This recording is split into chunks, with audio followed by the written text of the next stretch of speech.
La Russie et l'Iran ont scellé un accord pour la livraison de plusieurs systèmes de missiles sol-air S-300. Alors que la date exacte de livraison demeure encore inconnue, les experts russes ont indiqué que la première vague de livraison pourrait avoir lieu dans environ 18 mois.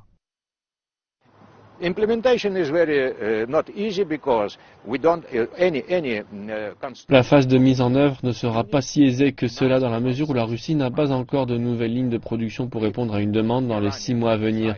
Si l'Iran l'exige, nous pouvons puiser dans le stock de notre propre armée pour satisfaire leurs besoins immédiats, mais je ne pense pas qu'il s'agisse de la principale question. Tel que je l'ai compris, les deux parties parlent de la livraison d'un nouveau modèle de S-300.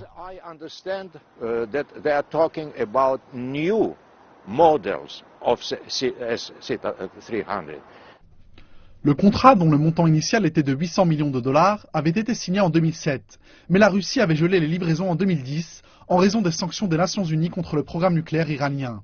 Moscou a à son tour levé l'interdiction au mois d'avril dernier suite à l'accord provisoire sur le programme nucléaire iranien signé entre Téhéran et les puissances occidentales.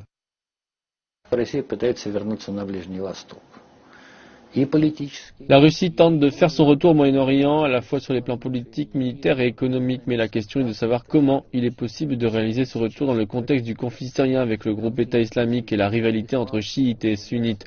Ce sera très compliqué. Dans un tel contexte, je pense que même l'expérience soviétique ne sera peut-être pas utile, mais Moscou veut à tout prix faire son retour. Il y a beaucoup d'argent à la clé.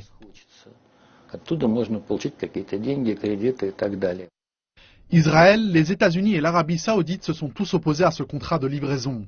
Israël et les États-Unis ne sont pas encore disposés à accepter que l'Iran possède de plus importants équipements de défense militaire.